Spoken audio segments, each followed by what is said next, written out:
Hey, everybody, it's Scott Steen with winnersandwhiners.com coming to you with our favorite show of the week, one of our favorite shows of the week. This is where we do the entire board of the NFL on Today in Sports Betting. I am joined by my partner in crime, the one and only Scott Reichel. Scott, what's up, bud? Nothing much. I know I was busy watching college basketball pretty much all day. Had some upsets. Virginia lost. Illinois, who almost lost. But the Virginia loss was by far the biggest shocker of the day. Some college football games, Liberty, shocker, ended up destroying UMass because UMass, in 4 games combined, has 10 points. That's impressive. Not good. Not good at all. I'd honestly like to know if that defense is any good since, if they didn't have to play 45 minutes a game. I don't know either. But the only thing I do know is that UMass is pretty bad, and I'm putting that pretty delicately. Having said that, I really would be curious how much UMass would be an underdog against any NFL team. What are you saying again? I'm curious how big of an underdog UMass would be if it had to face off against any NFL team. Oh, my God. I mean, how many possessions could you – That's what I'm saying. I don't know. 70? That's what I thought. 80? I think it's 70 sounds about right. Maybe like 60-something. I don't know. You think there's – what do you think the line would be? And apologies. If you guys watch this show, we stretch out. So, yeah, get a snack, grab a water. Scott, what do you think the line would be between the best college football team and the worst NFL team? First of all, can we identify those teams? Are we in consensus it's Alabama? It's Bama versus the Jets, in my opinion. Okay. All right. That's hard to argue with. That is no team has been as consistently bad as the Jets. Other teams have had their moments, but consistently, week in, week out, it's the team that's lost every game. It's the Jets. Okay, so we've got the Jets. And is Sam Darnold healthy? Do you care? If he's healthy, do you start him? Yeah, he's going to be starting this week, so I think he kind of counts, doesn't he? Okay, so Darnold going up against Mac Jones in neutral field. What's the line? Jets would obviously be favored. That's not even a discussion. Right. I'm kind of making this up top of my head. I'd say 6.5. 6.5. Okay. I was thinking double digits. I really was. I was thinking 13 or 14. I think it's possible, but I think the Jets are also just so beyond terrible that they might. I'm trying to think where money would even come in on that spot. Probably. I'm not sure which team has more NFL talent. That's what I'm saying. Like that's the problem. But I don't know. I'd probably say like 6.5, maybe 10 tops. Do you know, Scott? When I was a youngin, and I mean very young, that was a little bit before my time. Yes, it was the college all-star team. There used to be a college all-star team, the Kodak All-Americans. Okay. And they would play a game against the champions of the NFL. I did not know that. This was pre-Super Bowl era. This was of course, the first 4 weren't actually Super Bowls or whatever, but this was pre-1967. But that used to be a thing. Pre-19, yeah, that was way back there. You have color TVs back then? How about probably 30% were colored at that point. Okay. I think color really started coming in by like the late 60s. Everybody started having color. And then by the mid 70s, everybody had color TV. But it was oh yeah, dude, we had a black and white TV, especially like in your room. If you had the little TV in your room, that was almost always black and white. Nice. Yeah. And you had to change the channel yourself and dial in. You could, yeah, it was something. All right, so memories. Here we go, Scott. First one on the rotation. It is the Raiders -3 at the Atlanta Falcons. Scott, neither one of these teams play a lick of defense. Falcons have been a little better lately, I suppose, but if you look at the competition, they really haven't played good defense against any good offenses. I'm on the over 53 here. That's the play for me. Raiders defense is atrocious, and they're the perfect over team. Their defense is atrocious. Their offense is quick strike, or they can grind it on the road or on the ground. They can do whatever they want. So I like the over right here. Yeah, I can't really disagree with that. I know that the Raiders defense looked sharp against Drew Lock for a game or so. This defense isn't very good. They're 6-4, still in the hunt. Atlanta's defense definitely struggled against Taysom Hill, making his first career start last week. They did not look good at all. Offensively, they looked even worse because they couldn't do anything against the Saints. But the main issue that the Raiders have is the fact that they have no pass rush at all. So I do think Matt Ryan should stay upright. I think he'll be able to throw the ball pretty well.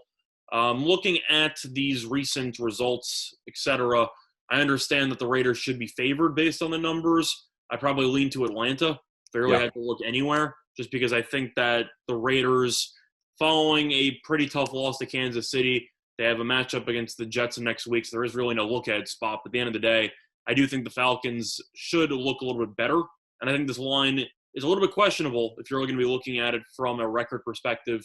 But I'm going to lean to the over because I could see a lot of points, and I don't see many punts. Yeah, I certainly agree with that. Yeah, and if I had to take a side here, you know what? I'd probably fade you, Scott. I'd probably, in fact, even with the Raiders traveling 3 time zones, the fact they had a big loss last week, I like that offense. I really do. I think at the end of the day they get it done. But I'm about a 9 on the over. I'm about a 2 on the side. So, I'm the same way. Yeah, I like the total quite a bit. Next game up on the card here, Scott, is the Arizona Cardinals. Everybody's traveling east this week. Arizona Cardinals head to Foxborough to take on the Patriots. Cardinals are a 1-point road favorite here. 49 is the total. What you got? I'm going to take the Cardinals. I know that anytime any team travels to Foxborough, it's usually a hard time.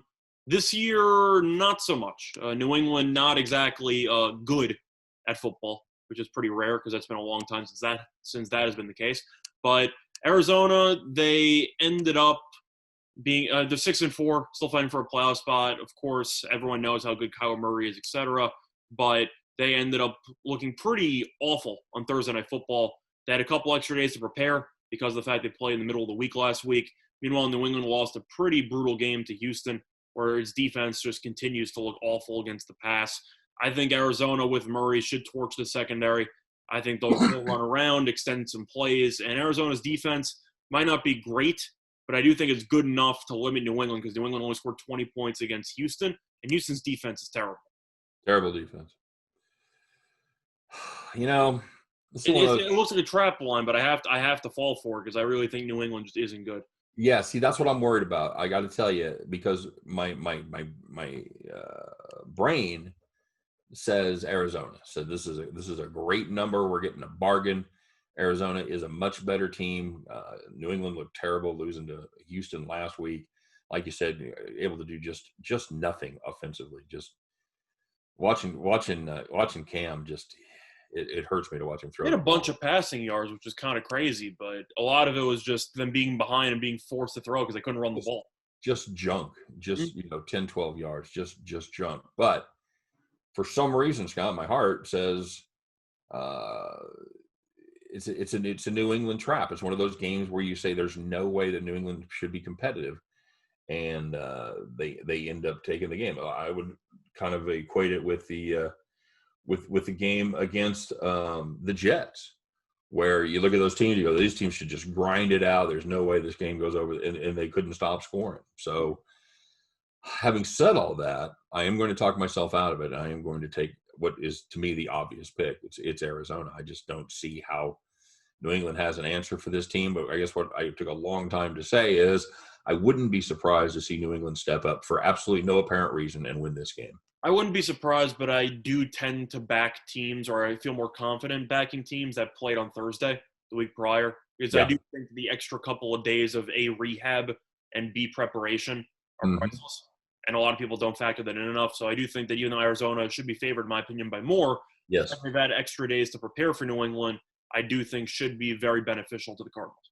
Yep, I'm with you. I think they've switched the first 2 lines. I think it should be Vegas by about a point and Arizona by 3. Yeah.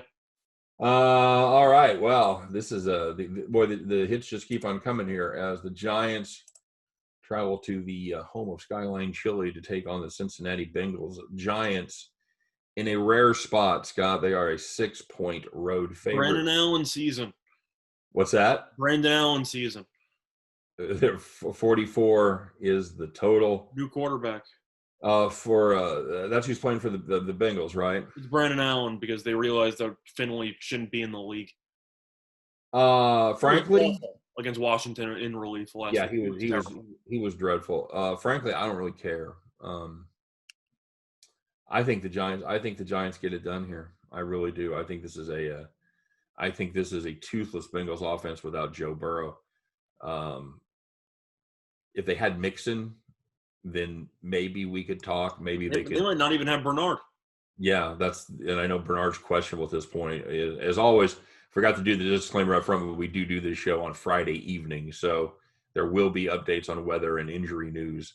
If you guys are thinking about any of these and you look at the injury report and somebody's on the fence, you should definitely check before you make your play to make sure that see where that player's at. But this is, I actually like this spot quite a bit. I don't like this Bengals team at all with Joe Burrow. Their defense is dreadful. The Giants are certainly no great shakes on either side of the ball, but they've got enough offense and they've got enough weapons to take advantage of this Cincinnati team that can't rush the passer. They can't really stop the run. I think the Giants step up in a big way here. So we're going to slightly disagree in terms of what our favorite play is, but I do think the formula is kind of the same on how we got to that point. I like the under. Yeah. In the spot. It's only at 44. I know it's dropped from 45. We agree that Cincinnati's offense without Burrow should be terrible. There's really no other way to put that. They scored 9 against Washington, 10 against Pittsburgh. Offense hasn't been working lately. Defensively against Washington, they only gave up 20 points. I know that Washington's offense isn't exactly great by any means, but defensively, they're not good, but I don't think they're as bad as you're making them out to be. I think that they are below average, but I don't think the Giants' offense is above average either, because they're averaging 19.5 points per game. I think the Giants should probably score around 24, which seems to be mostly their peak in any given game. That's like where the ceiling is. And I think Cincinnati should probably score around 10. So I see like a 24-10 type of game. But for me, I have a hard time back at Daniel Jones in that offense. I know that they were pretty good the last 2 weeks, but that offense just isn't very good. So for that reason, I'm going to take the under. I'm just going to dare one team to beat me because I don't think either team's going to reach 28 points. That's legit. I like that one quite a bit. I'm probably a 7 on the side and a 5.5 on the total. So I like your thought process. I think because it just about mirrors mine. And question is, if you think Cincinnati's offense with Allen's going to be terrible, and by terrible I mean 14 points or less, you really have faith in Daniel Jones dropping 30? Yeah, because they're going to get enough chances. No, I'm just saying, you look at their results so far this season. No, I don't know about. That's the thing. No, they're not going to get to 30. That's what I'm saying. The Giants' most points this season is against the Cowboys when they scored 34. Other than that, they've yet to score more than 27 in a game. And 27. Their absolute ceiling, I think, is 27. That's what I was saying. So you're looking at like 27-14, something like that. I like the under. Yeah, that's the thing. All they got to do is 27. 20. They're not going to get to 27. I don't look. Maybe a turnover if they get a gift. Yeah, then you'll get pick 6 or something. But the point is, the Giants' offense isn't good enough to create big plays to score quickly. They are no. That's one of the reasons I like the under there. They're not a quick strike. If they do score, they're going to grind you to death, and they're going to just shorten the game. So next up on the list is the Browns at Jags. Browns are 7.5 point favorites. 49.5 is your total down there in Jacksonville. Is it you? Is it me? Who goes first? Is it you? I can go first. I think it's you. Yeah, for this one, I might surprise you a little bit. I am going to look at the over at 49.5. I know that it's kind of a bold call because Jacksonville's offense has been so bad the last couple of weeks. Now they're starting Mike Glennon. But money's coming on the over. I know Jacksonville's terrible against the run. I think Cleveland should have a field day on the ground. I think they should end up scoring probably 30-plus points. Meanwhile, Cleveland's defense, which has been pretty good so far this season, I am also aware that last week they played against Carson Wentz, who is basically programmed to make your defense look good because he is leading in every single negative category from a quarterback perspective. Had some weather challenges there, too, with the wind and whatnot. He's leading in interceptions. He's leading in fumbles. He's leading in sacks. He's really just going for that infamous triple crown. Yeah. Well, I guess is what you can call it. So Cleveland, I think, should have a good game offensively. You look at how they've done defensively lately. They gave up 16 to the Raiders, 7 to the Texans, 17 to Philly, but there was awful weather involved in all 3 of those games. I think Glennon, even though he's not good, I think he'll push the ball downfield. So I think they'll be able to move the ball, at least in garbage time. I find the fact that money has come in on the over fascinating to me. So I'm going to back the line moving. I'm going to take the over. All right. You know, To it's me, fascinating. The line has gone up like 2 points. yes, I agree. To me, this is like if you're in a diving competition, you have enough points where all you have to do is hit a cannonball on your Mm-hmm. last dive, and you go for like the triple twist and with the backward somersault. You don't have to do it. You don't have to worry about You go for the flying Lindy, the triple Lindy, dude. triple Lindy. Yeah. You don't have to if you just play Cleveland and forget about it, you don't have to worry about what Jacksonville's going to do. Look, Mike Glennon has been a career clipboard holder for a reason. Mm. He is no bueno, my friend. This is a team that has given up. I know the line move has gone up. I don't even care. I'm just going to take the Browns and sit back and collect my money. I'm not going to try to get tricky. You don't get any money for hitting the extra money for hitting the over. I'm going to back the Browns to do their thing. I think if you wanted to go for both, you potentially could. I definitely think the Browns should win this game handily, but I'm still not sure just how good this defense is because before you had weather getting involved, and they gave up 34 to the Bengals, Yeah. 38 to the Steelers. A little good against the Colts. The weather wasn't great either. So it seems like the Browns defense plays well when the weather's in the way, but when they're actually decent weather conditions, I think this unit's just very overrated.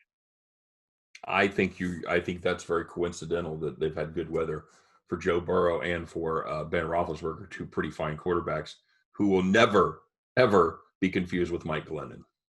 Definitely true. I'm just saying they played the Bengals twice, and they gave up 30 points plus in each game. I know Burrow's better than Glennon, I get that, but I do think Jacksonville should be able to score probably around, I think, 17 points. Who's going to score those points? It's mostly garbage time, and the fact that I think the receiving core is actually not that bad. Conley's out and Chark is out. I am a pretty decent Keelan Cole fan. I know James Robinson's a good running back. I mostly just think garbage time will take over, and I think that they'll move the ball a little bit in Jacksonville.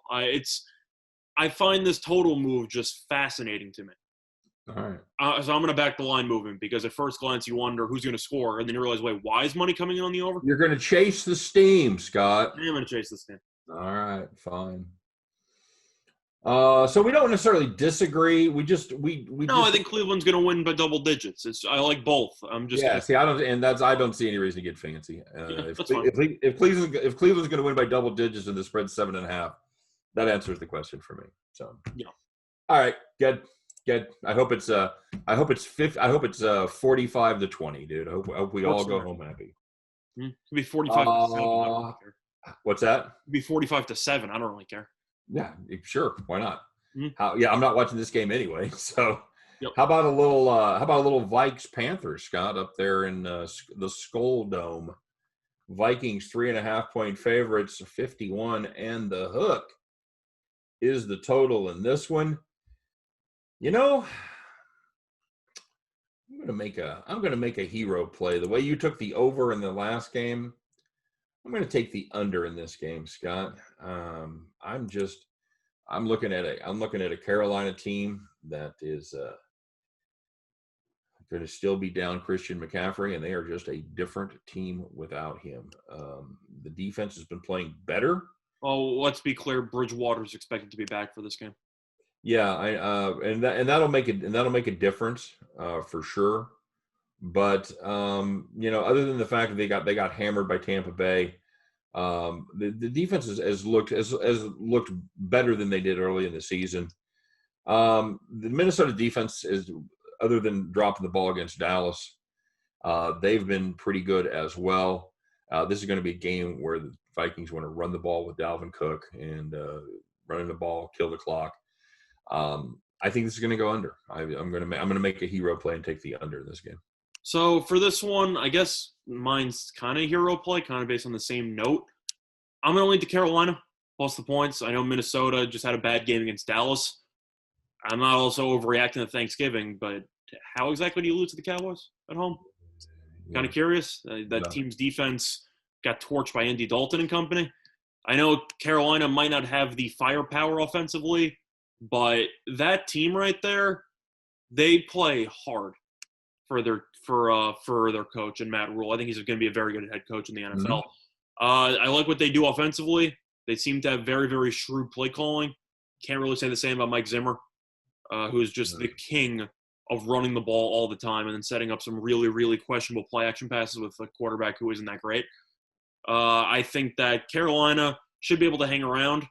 They might lose the game, but I think that this game should be within 3 points either way. So for me, I'll take the 3.5 with Carolina. Okay. I didn't want to touch that side with oven mitts, man. That just That's fair. I personally I like this Carolina team, not as a team that wins many games because they're a year or two away, but I do think that they will just hang tough. And you know that if things get bad early, this isn't a team that's built to throw in the towel, which I definitely appreciate. Man, they miss Luke Kuechly. Oh, Definitely true. that's a shame. All right. Chargers at the Bills, Scott. Bills. Kind of what would appear to be a short number here if you go by records alone. Bills -4, 52.5.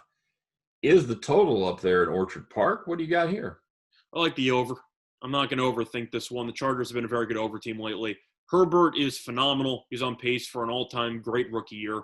Josh Allen has been streaky, but he's been pretty good lately. Chargers defense is terrible. There's really no other way to put it. I know that they've had some injuries and they've traded some secondary pieces and blah, blah, blah. It shows. Anybody. What? I said it shows in that secondary. Definitely does. Fun fact, by the way, I was talking about how the Chargers are terrible defensively. Do you know that each of the last 7 Charger games have gone over?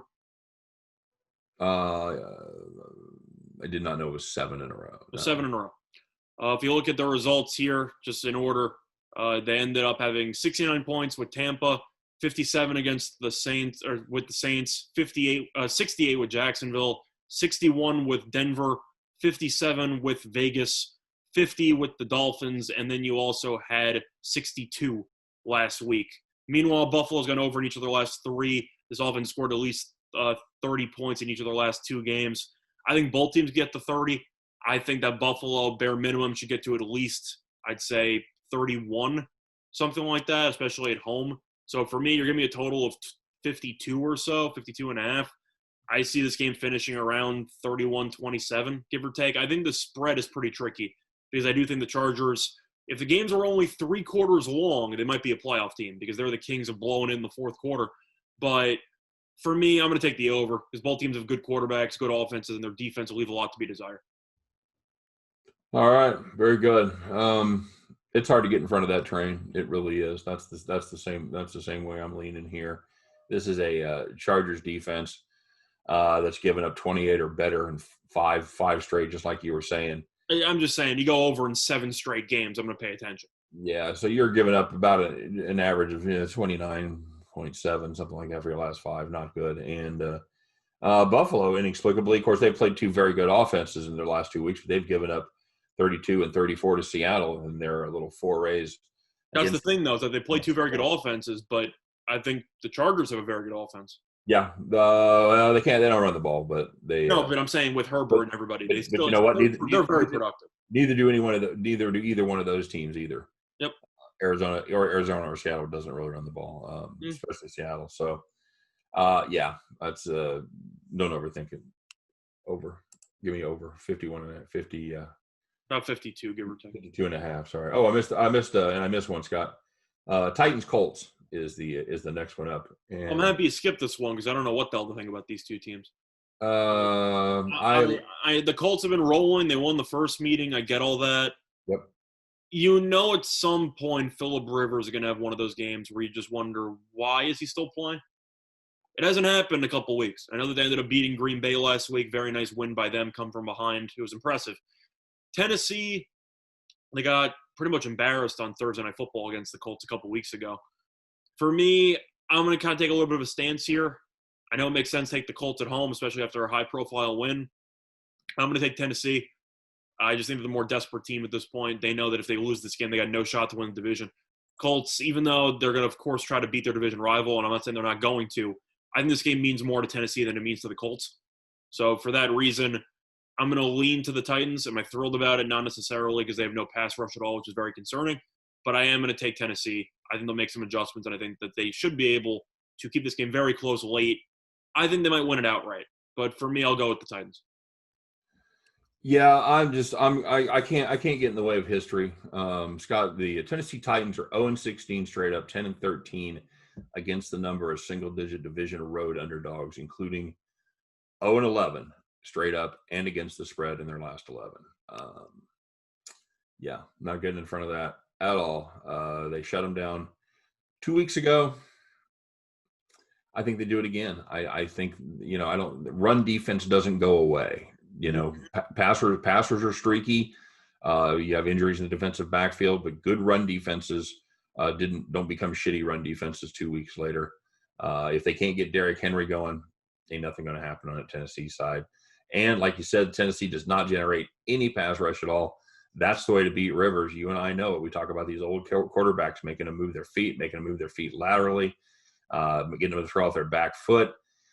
None of those things are going to happen with Phillip Rivers. He's going to rag arm it all the way down the field. God bless you. You may be right, but I'm siding with history here. I'm going down in flames with playing the incredible trend. I'll take the Indianapolis Colts at home throwing the 3. Okay. All right, now we're back on track. Dolphins Jets, Scott. Well, for the sake of this matchup, we know Darnold's going to be starting for the Jets. I'm assuming Fitzpatrick's going to start. That may be what they're waiting for, because we don't have an official line. We're looking at some of our preview sites and everything, and they've got the number Dolphins -6.5, 44.5. But like I said, there is no official line on that right now. Tua's been questionable all week. He didn't practice today. I think Fitzpatrick's going to start. My personal opinion. Yeah, you know what? My personal opinion is Tua's fine, and they don't want to make him look bad. It's possible. I'm just saying that Fitzpatrick looked decent in relief last week. He's against a former team this week. Yeah, I think it's a decent spot for Fitzpatrick. I think he wants a reason to put Fitzpatrick back in there. Yeah, wouldn't surprise me. I think they wanted to find out what they had, Scott. I think they wanted to see what Tua did with live fire, because they have so many draft picks next year. I think they wanted to know where they needed to prioritize a quarterback in the draft. So you're out on Tua already? Not at all. Oh, no. I think he showed great promise, but I don't think you put in the trainee in the middle of a playoff drive. I think you put in the guy that's going to be your solid. You put in your Alex Smith. You put in. Well, I disagree with the premise there, because if that was the case, then why'd they put Tua in the first place? To get a look at him under live fire. They wanted to give him You're telling me that they were basically fine with losing if Tua came in, but since they won, they decide now it's the time that we can go back to whatever for a playoff push? Yeah, I think they were going to give him one game, see how he did. As long as he was acceptable, they were going to keep playing him. But at the first sign of trouble, he was going to get out of there. And that's exactly what happened. All I know is that Tua said the NFL was easier than he thought it was going to be when he faced off against Arizona and the Chargers defenses. Right. And the Rams, I forgot. The Rams, he had a whopping 93 passing yards. But it's just a matter of, I don't think Tua is that good. I know that he was great in college. I think that his athleticism and his size definitely limit his, I'd say, successful potential in the future. I'm not saying he's done or anything like that, but I do think that there's a certain ceiling there. And the Dolphins were hoping that Tua would come in and he would unlock something with this offense. That just didn't happen. The team won. He didn't turn the ball over, but I think Fitzpatrick's the better quarterback, if I'm being honest. So I agree. I don't think it's that big of a deal. I think Miami's offense might be better even if Fitzpatrick is playing. Yes. In comparison to Tua. For me in this one, I might surprise you a little bit here, but I'm actually going to look to the over in this one between the Dolphins and the Jets, mainly because even though the Jets have been struggling, of course, and by struggling I mean they don't have a win, you look at the offense, been pretty good last couple of weeks. I know that the receivers are finally healthy, mostly Perriman and company. Scored 27 against New England, scored 28 against the Chargers. Both those games ended up totaling at least 57 points. Miami has a good defense. I know they ended up winning the first game 24-0, but I think they'll move the ball against this Jets abysmal defense, which is one of the worst in the league. I think the Jets offense should have some success against Miami's defense, which has been good, but a little bit inconsistent. So for me, I think that this total is a little bit too low. I think that this line should be somewhere around, I'd say 47, 48. But since it's at 44, I'm going to take the over because I really think that the Jets could move the ball a little bit, and I think the Dolphins should do whatever they want. Okay. I was just wondering if you. I'd be tempted to play the Dolphins team total over. Should be somewhere around 26. You could, Darnold's going to throw one interception that's either a pick six or leads to a red zone chance, so you should have a short field or two. See, that's the thing about when you talk about the surging Jets offense, it's been Flacco the last couple of weeks. No, but the receiving core has been injured all year. I know. I know. You haven't had everybody. You haven't had Crowder. Look, though, those receivers though are not bad. Perriman's pretty good this year. I think Mims is a pretty good rookie receiver. I think if he was on another team, he'd be having a very, very good season. He'd be mentioned just like the others are with Jefferson and with CeeDee Lamb and Ruggs and all those guys. I think he'd be right in that conversation. He's got a lot of talent, and Crowder, of course, is. I don't think this is hyperbole. One of the best slot receivers in the league. Yeah, no question. So I think they got some weapons. The defense is terrible. I'm gonna go with the over. I think 44 is too low. Okay. Another alleged mismatch here. Scott, 49ers, Rams, 44.5 is the number there. Battle in the West. Scott, who you on? I might surprise you here. I actually love the 49ers in this spot at plus 6.5. It's mostly a spot play. 49ers, they've been injured. They've been bad. I know. I'm aware of that. I know Nick Mullins isn't an NFL quality quarterback. He might not even be a backup quality quarterback. But they are off the bye. Rams are coming in off of a very impressive showing on Monday night. So it's a little bit of a short week for them. And the 49ers had an extra week to prepare for this matchup. Plus, 49ers are actually getting healthier. They should be getting Mostert back, potentially Coleman, Deebo Samuel as well. So they are going to be getting some weapons back to that offense, which they desperately needed. Is the defense good? Not really. But I do think that this team should be able to hang around in a rivalry division game. I think 6.5 is too many points. I think the Rams definitely looked great against Tampa offensively and defensively, honestly. But I do think that for the sake of this spot alone and the fact that it's a rivalry game, I'm going to take the points because anytime you can get Shanahan off the bye in comparison to the Rams having 6 days instead of 7 days of preparation, I'm going to take the 49ers in this spot. I think the spread's too high. So I'll go with the 49ers. Well, you're gonna be even happier because BetOnline still has it at +7 -120. I'll take the 7. There you go. I don't hate that. I think you agree that the spot for the Rams is pretty bad. Yeah, it's a serious letdown spot for the Rams. That was a huge game on Monday night, like you said, just coming off a short week. Absolutely, everything, all the boxes checked for a letdown spot. You're playing a division rival. A division rival who basically needs to win this game in order to keep whatever false hope they have of making the playoffs. Yeah. We're not going to make the playoffs, but this team went to the Super Bowl last year. This team isn't, I don't think, going to just roll over. I think they're going to try to put something together, maybe. I think the Rams will win. I just think it'll be by about 4. Yeah, I think I don't hate that. I don't hate 27-24, 27-21, 28-24, something like that. I think that's right along. Getting Mostert back will be a big deal. He's still questionable at this point. But Deebo Samuel's going to play. That's huge as well. So I don't hate it. I don't hate that play. I got nothing else there. Yeah, it's just a spot play for me. Okay. Chiefs Bucks down in Tampa. Chiefs -3, 56 is the number there. Chiefs coming off. And I'm going to use kind of the same kind of theory that I used with the Raiders. The Chiefs coming off a huge division win out there in Vegas, coming down to it, and there's a lot of travel this week. Coming back from Vegas, then heading down to Florida. Quick-ish turnaround. They played Sunday night, so they didn't get into it until early Monday morning. I like the Bucks in the under here, Scott. Well, for this one, I know the Bucks definitely seem like the play because of the fact that the line is at 3, and based on everything that Tampa showed on Monday night, you don't know how they're supposed to be only 3-point underdogs to Kansas City. I'm going to bite the bullet. I'm going to take Kansas City. Simply put, I know that it's a good spot for Tampa. I'm aware of that. There are a lot of red flags taking Kansas City in this spot. I just don't think Tampa's that good. And I know that their pass defense got exposed last week against Goff with 39 completions. They're not going to stop Mahomes. I just don't see it. Kansas City, I expect to abandon the run early and often.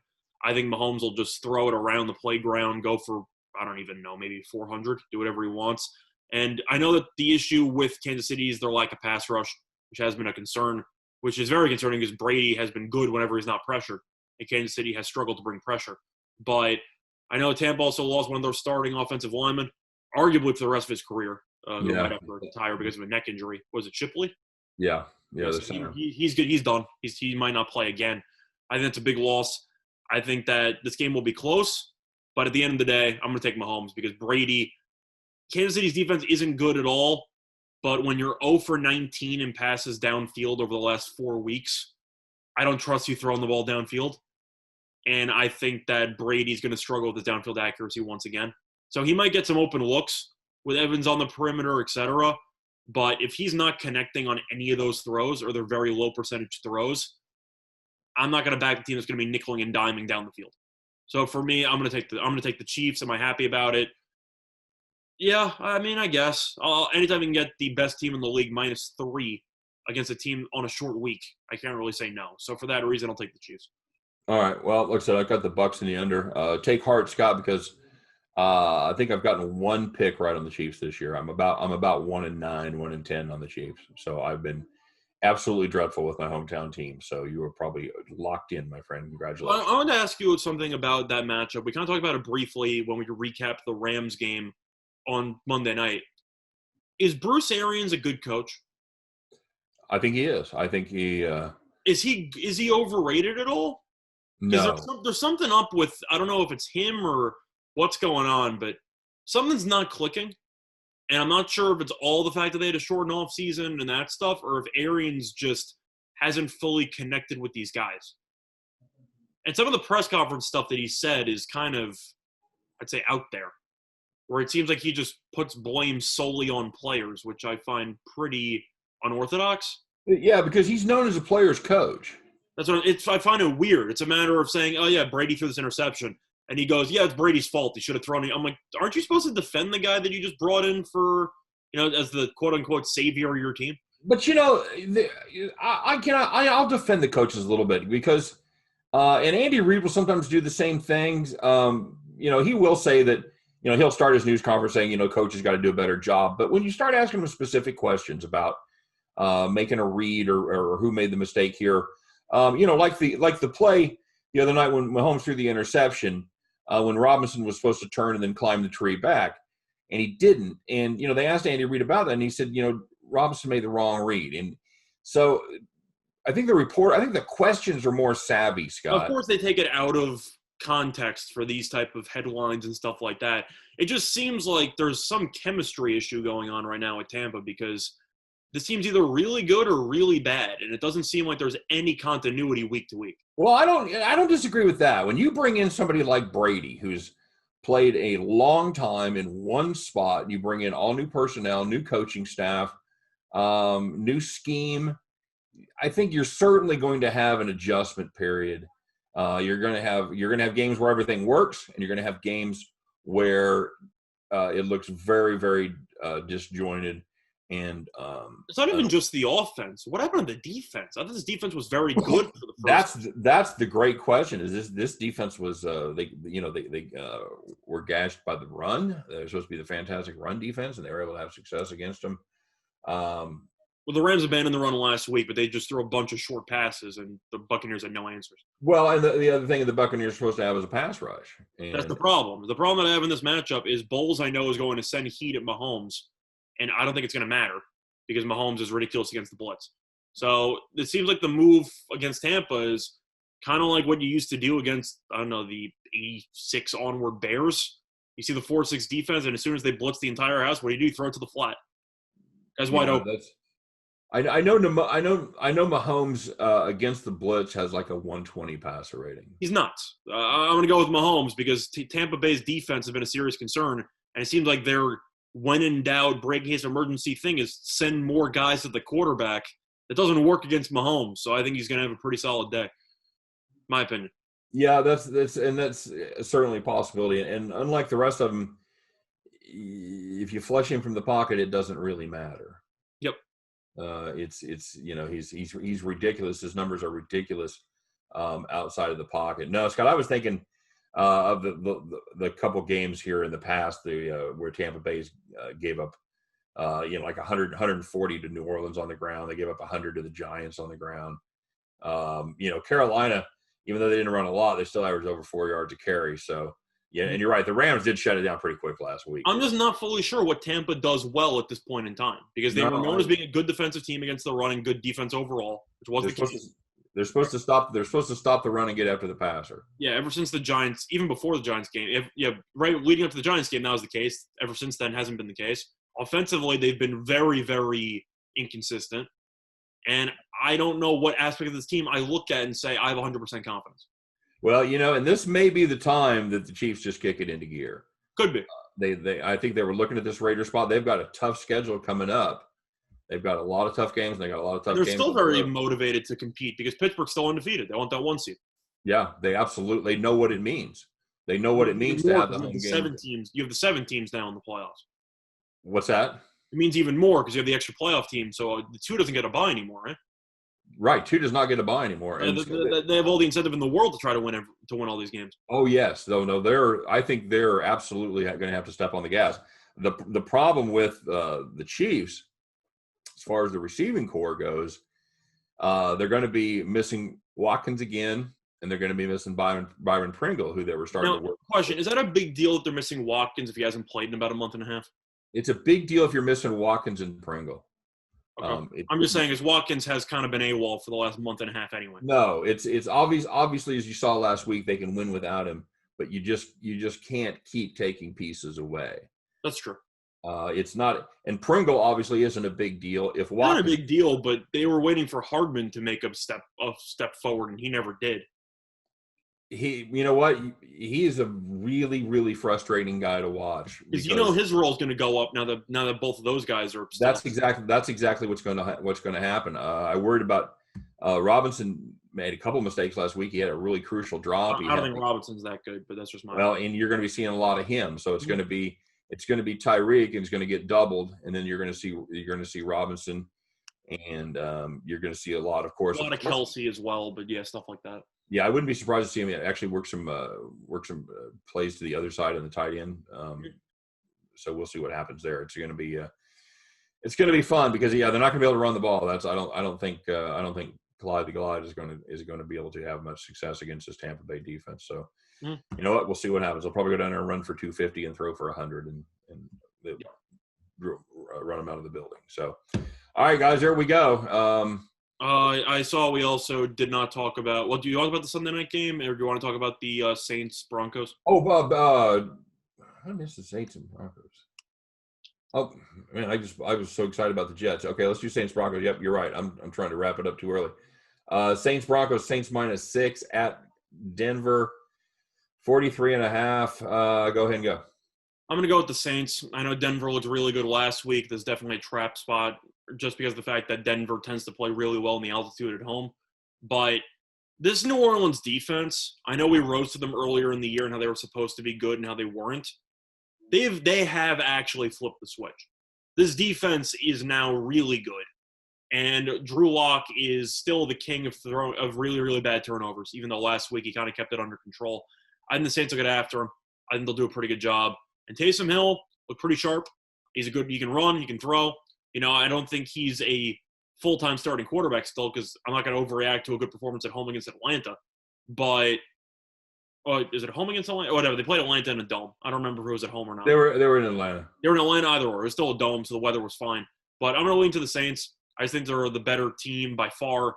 The Saints defense is the main reason why. I just think they're going to make Lock's life miserable for these 4 quarters. I'll go with the Saints. this New Orleans defense has been an absolute stonewall against the run for the last 3 weeks. They've given up a total of 109 yards in the last 3 weeks against Tampa Bay, San Francisco, and Atlanta. Granted, 3 teams that don't run the ball particularly well, but they did just give up a total of 25 points in those 3 games as well. So it's hard to back this Denver offense right now. I know like I said, I know they beat Miami last week, but there's a reason why they're in the cellar, and I think we're going to find out why that is. So yeah, I'm with you here. I'm not a big believer in Taysom Hill. I think he's fine. I think he's a placeholder, but I mean, I don't think he's the answer for the future. No, that's how I feel. But he's the answer this week, and Yep. I think this could be. I think this game will finish probably around 24-10. I was going to say 21-10. So yeah, we're right on the same wavelength there. Okay, so now we're down to the last game on the board, and that's going to be Bears at the Pack. Oh, I think I had just a natural affinity to not want to do this one. Pack at home -9.5. Scott, Trubisky's back, and you're gonna be in trouble. Hey now, Trubisky's back. Are you excited? You got Trubisky fever? I guess technically yes, even though I acknowledge how bad he is. I'm gonna take the points with the Bears. I know that sounds ridiculous and kind of sacrilegious because of how bad they've been lately.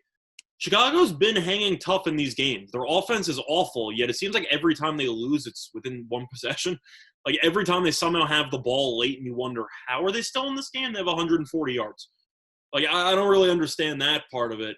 But Chicago's coming into this game following a disappointing performance against Minnesota, to say the least, in which their offense might have had the worst half of football I've ever seen. The second half against Minnesota, but they had a bye.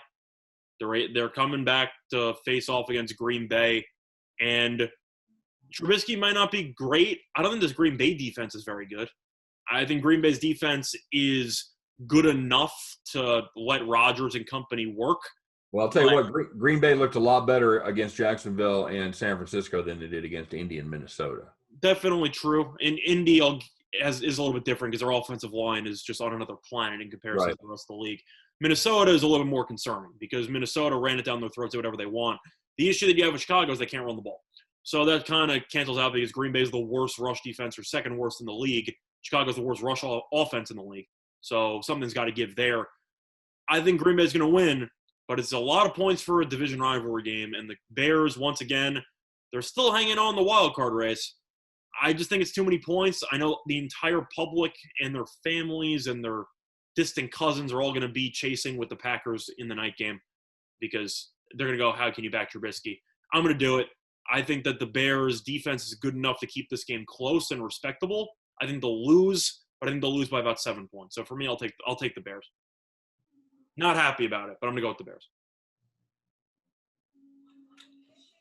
Yeah, this is just I don't blame you if you go with Green Bay. I just think it's too many points for a division rivalry game. I'm just going to play the under. Okay.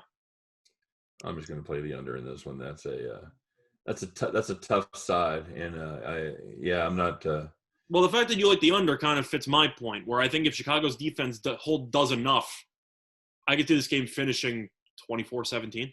Yeah.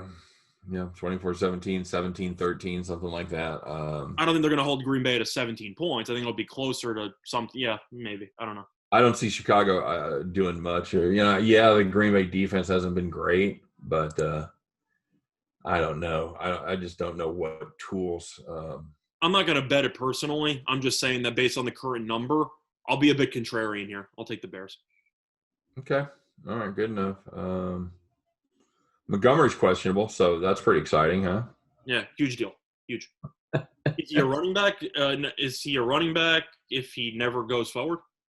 I don't know. Oh, that's so funny. Hey, did you know that the Bears had a chance to draft Pat Mahomes and they took Trubisky instead? Do you know that they had a chance to also draft Deshaun Watson, but they traded up in the draft? Oh, man, that is just brutal. I never miss an opportunity. Sorry, Bears fans. I mean, in this matchup, you have a quarterback who was taken in the 20s versus a number one overall pick. So, who was the better quarterback? I don't know.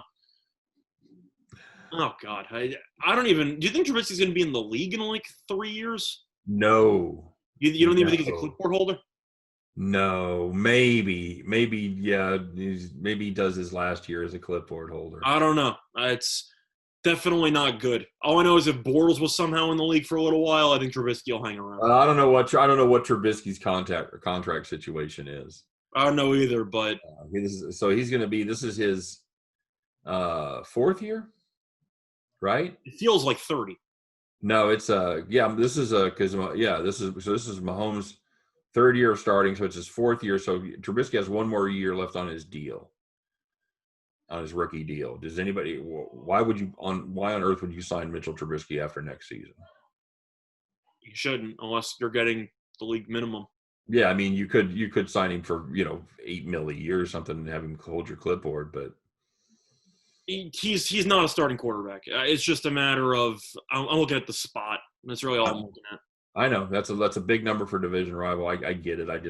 And the Bears are. You're right. They're one of those two. They're just there for no reason. You're like, God, didn't I leave you like 2 exits back? Oh, but there's the Bears. Scored since the first quarter. How are you only down 10 right now? It's about yeah, exactly. You've run for 9 yards in 3 quarters. How are you still here? Yep. All right, there you go, bud. That's a good one. That's a good one to end it on right there. We'll see what happens with the. It could be a very, very ugly game. So. By the way, before we wrap up, just one quick question. So we're talking about Trubisky and we're kind of roasting him. Yes. Where do you think Trubisky ranks in terms of all-time quarterback bust? Well, I mean, Jamarcus has the platter, has the his own separate area. No, he doesn't. He shares the pedestal with Ryan Leaf. But. The point is, I don't know fully if Leaf shares the pedestal when he went second overall and the number one was Peyton. So there's somebody made the right choice there. Leaf was awful. I'm aware of that. Russell was just next level bad. They were both pretty even actually, but there was a genuine debate about Leaf or Manning. I remember I was like your age. Mm-hmm. Jesus, I'm not old at all. So yeah, that was a big debate about So personally, I would take Russell and put him number one. Okay. By himself.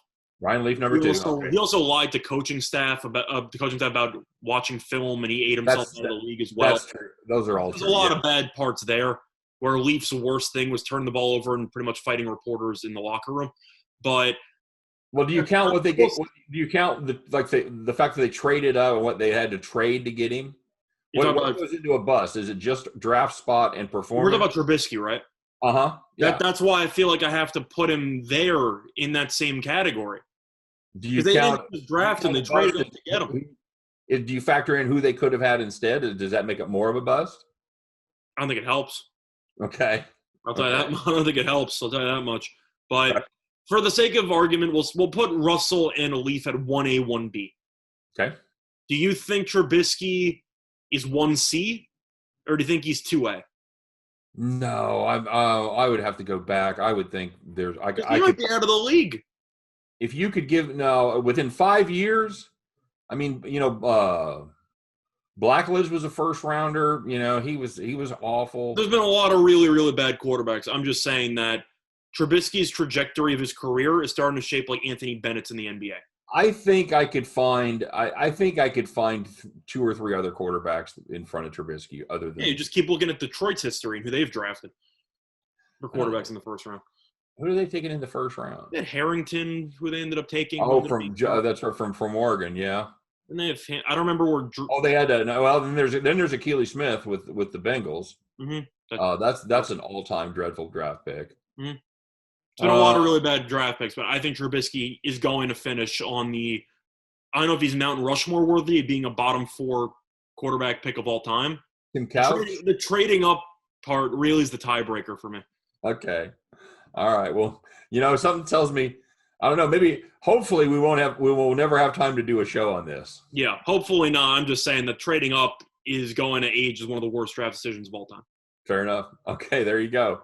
Drop us a comment. Let us know who you think is other than Leaf, other than the 3 we've mentioned, other than Leaf, Trubisky, and Jamarcus Russell. Give us who you think is the absolute most bust-worthy quarterback taken in the first round. I'd be curious to see who I'm forgetting because I know I'm going to see a couple of people go, oh yeah. I'm not going to count Manziel because he was in the 20s. I'm talking about like top 5 pick type of guy. Well, top 10. Yeah, top 10 because Manziel didn't work out, but late first round, whatever. Yeah. So if you want to beat up on the Bears, you got to go top 10 because they could have had Mahomes at 10. So yeah, that's true. All right, there you go. Hey, that's going to do it for this week. Thanks very much, as always, for joining us.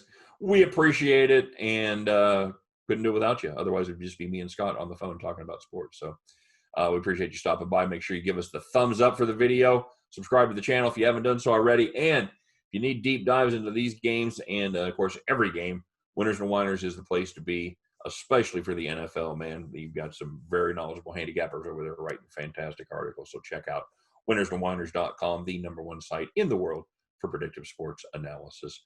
For myself, for Scott Reichel, for all of us over here at Winners and Winers, appreciate you guys stopping by today. Hope every one of those tickets in your pocket turns into cash money back at the window. Guys, have a great weekend. Good luck on all of your plays. And we'll see you next time on Today in Sports Betting. Take care, everybody.